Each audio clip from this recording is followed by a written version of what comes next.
Good day mga friends! So, andito na naman tayo at pag-usapan natin yung resulta ng eleksyon. So, bago lang natapos yung eleksyon, nung 12 lang. So, ngayon is Sunday la. So, last Monday lang yung eleksyon. So, madaming nagulat sa resulta ng eleksyon. Although yung Duterte hindi lahat nakapasok, ganun din naman sa bagong Pilipinas, hindi lahat nakapasok. O masasabi natin somewhat 50-50 ang lumabas. Bakit masabi ko 50-50? So, nakapasok lang sa Duterte is si Go, Bato, Barcoleta. So, yung naalala ko nakapasok. So, sa kabila naman, ah yung sa top 5 ang nakapasok is si Aquino, Bang Aquino, si Kiko Pangilinan, Tito Soto, Lacson. Parang pumasok din nata si Lapid. So, madaming nagtanong, pumasok daw si Bob. So, actually, kung tunay kayong DDS, yung mga ayaw nyong pumasok is hindi nyo sana binoto. Hindi lahat ng DDS kasi sa nakita kong resulta is nag-vote straight. Kasi kung nag-vote straight kayo, sana yung resulta is medyo malapit lang yung iba. Yung silang Jimmy Bondoc, yung ibang mga kaibigan ni Duterte. Malapit lang sana yung mga votes nila. Pero ang lumabas is malayo yung iba. So sabihin naman natin is siguro yung Iglesia ni Cristo is nag-vote straight daw sila. Pero may mga balita pong nakita is mixed blood din yung binoto ng Iglesia. Hindi daw talaga purely admin or purely Duterte. Yun ang narinig ko. Although may nagkomentaryo din na taga-iglesia is pure daw sila na Duterte straight. So, nasa kanila yon. Pero sa pag-analyze ko is ito sa akin. Sa akin lang to. Katulad ni Kiko Pangilinan, mahina siya dito sa Mindanao. Ang sabi sa nasa 2 million lang siya sa Mindanao. Pero sobrang lakas niya sa Luzon. Nasa 16 million. So, ibig sabihin, may tiwala yung mga taga-Luzon sa kanya kaysa dito sa Mindanao. So, malakas siya sa Luzon. So, kaya nanalo siya. Si Bam naman, medyo siguro ang isa sa factor na nakapanalo sa kanya is yung education. So, karamihan ng mga college students, yung nag-graduate na, yung bagong graduate, at saka yung papasok pa lang is yung parents din nila doon nagustuhan nila si Ma'am dahil doon sa free education.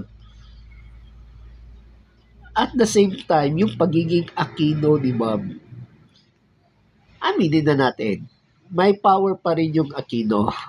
Sa apelido pala na Aquino, meron pa rin silang loyalists. Katulad din ng mga Duterte na may loyalists pa rin. Hanggang ngayon, dami pa rin loyal talaga ng Duterte. Ganon din sa Aquino. So, pagiging Aquino ni Bam is one factor. Second is yung law niya na ginawa niya yung free education. Although may comment, may nakita kong video, hindi to talaga main author si Bam, kundi si Ralph Recto. Pero si Bam yung nakipagdebate. Didefend niya talaga yung free education. At saka in fairness kang mama, hindi niya siniraan si Duterte dahil sa free education. Nagpasalamat pa siya sa free education na pinirma ni Duterte. So, ganun. Wala naman akong problema kang Bam. Actually, may video ako tungkol kang Bam na madami siyang nagawa. Madami siyang propose na law. Ewan ko kung lahat ba yun na propose niya is naging law. Basta madami siyang authored na law. Meron din siya yung authored na law is yung about sari-sari store, mga ganun, mga small scale author siya or co-author siya. Basta isa siya sa nag-defend doon. So, madami din siyang nagawa. So, karamihan kasi ngayon ng voters is, ang tinitingnan na kasi ng mga voters ngayon is, kung may nagawa ka. Hindi yung papogi ka lang dyan. Tinignan din yun ng voters na kung ang trabaho mo, ginawa mo ba yung sabihin natin, kung nasa legislative ka is, nag-legislate ka ba, gumawa ka ba ng batas?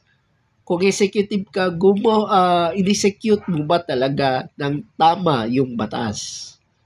Karami ng voters naging ganun na eh. Especially yung Gen Z at saka millennials. Which is, sabi nga ng sa survey or sabi na ng COMELEC is, malaking factor yung Gen Z at saka millennials. So ako, belong ako sa millennials kasi 1980s ako. So yung mga 80s, yun ang mga millennials. So sa akin is, ang tinignan ko talaga is performance. So kaya yung mga kritik ko lang ng kahit pro ka man o anti ka man na Duterte, ang ginawa mo is yung nakikipag-away ka lang. Sobra ka lang na pagka-opposition. Sabihin natin yung nagawa ng grupo ng Quadcom.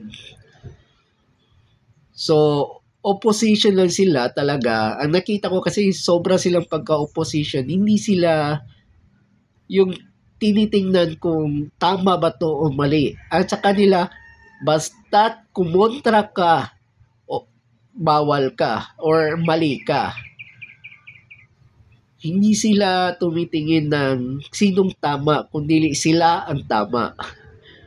Kaya yun, karamihan, or I think isa lang yung lumusot sa Quadcom. Lahat sila natalo. So doon, isa yun sa nagpapakita na hindi ka dapat ganun. Kung legislative ka, congressman ka, gumawa ka ng batas. At kung gusto mo ng check and balance, maging fair ka. Sa nangyari, isa din yung factor yung pinirmahan lang kaagad yung impeachment ni Sara. Isa yung factor. Sabi nga ng isang political analyst is solidifies daw sa vote ng Mindanao.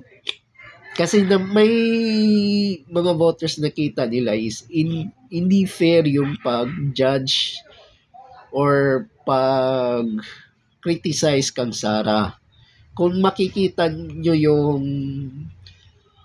mga committee hearing doon, mapapansin nyo, hindi talaga fair yung pag-takbo ng committee hearing. Kahit hindi yung kang Sara, kahit sa ibang committee hearing ng Quadcom, doon tayo sa yung katulad ng vlogger. Yung sa vlogger, may comment doon na fake news daw siya.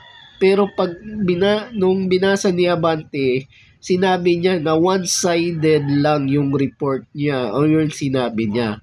So, hindi yung fake news kasi one-sided lang eh. So, ibig sabihin, hindi niya sinabi yung kabila. So, hindi yung fake news. Tunay yung sinabi pa rin niya, pero one-sided lang. So, yung mga ganun na comment or Kung nakita nyo yung video na yun, galit na galit sa Bante. So, nakita nyo noon. So, hindi niya fair yung pag-judge. Sana sinabi niya, one-sided ka lang.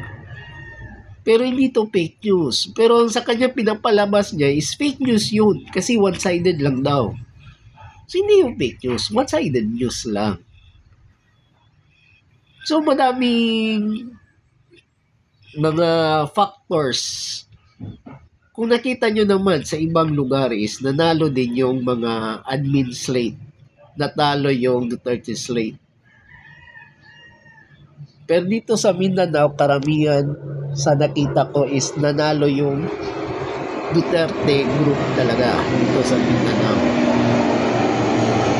So meron din doon balita na yung mga giants daw, yung mga gulayat sa ibang lugar is mga natalo sa mga maliliit na politiko. Siguro, tingnan natin sa kung anong mangyari. Yung mga pangako ng mga nanalo. Kaya sa akin, ito, personal ko to yung kang sinusulong ng ibang politiko, may question kasi ako Katulad nung sinulong ni Binay, tatanggalin daw niya yung tax ng overtime pay. Maganda naman. Tanggalin mo yung tax. Nang tanong ko, saan kukunin ng gobyerno kung mawawala yun?